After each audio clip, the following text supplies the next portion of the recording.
Media ভাই বন্ধুদেরকে নমস্কার এবং এই দিনের বেলা এই দুপুরের অভিনন্দন আপনাদেরকে। আমরা এখানে আজকে বিক্ষোভ মিছিল করছি যে গত কয়েকদিন না মাস এপ্রিল মাস থেকেই যে কোনো না নোটিফিকেশন দিয়ে না কোনো ইশতেহার দিয়ে না পত্রিকাতে না খবরে জানিয়ে আমাদের এই এডিসি গভর্নমেন্ট নাকি 120 জনকে নিয়োগ করে নিয়েছে এই এডিসিতে সরকার চাকরি। তাই এখন এইগুলো আমার দেখা যাচ্ছে আমাদের সোশ্যাল মিডিয়া বিভিন্ন মাধ্যমে বিভিন্ন পত্র পত্রিকার মাধ্যমে যে এইগুলো সব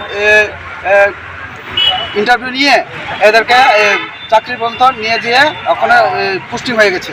তাই আমরা এখানে সবাই আছি যে এই চাকরিকে বাতিল দিতে হবে, কারণ আমাদের যে এই ত্রিপাশার মধ্যে আমরা এডিসি এই অঞ্চলে এই এরিয়াতে অনেকগুলো বেকার আছে। কারণ দেখা যাচ্ছে সব নাকি এই মন্ত্রী মিনিস্টার তাদের এই জনগোষ্ঠী ছেলে মেয়েরাই সবগুলো চাকরি হয়ে যাচ্ছে, কারণ আমরা তো বেকার ওখানে পড়ে আছি। তাই আমরা এখানে মিছিলের জন্য এসেছি। কি চাকরি মানে কিসের চাকরি? এখানে আমার পক্ষের জন্য শোনা গেছে যে সোশ্যাল মিডিয়াতে সাব ইউনিয়নের যে গ্রুপ ডি দেওয়া হয়েছে আর কোনো দপ্তর আছে দেওয়া হয়েছে, এগুলো আমি বিস্তারিতভাবে বলতে পারবো না, কারণ এগুলো আমি দেখে। কতজন টোটাল কতজনকে দিয়েছে? 120 জনকে। 120 জনকে দিয়েছে? হ্যাঁ 120 জনকে দেওয়া হয়েছে। তোমরা কোন সংগঠনে?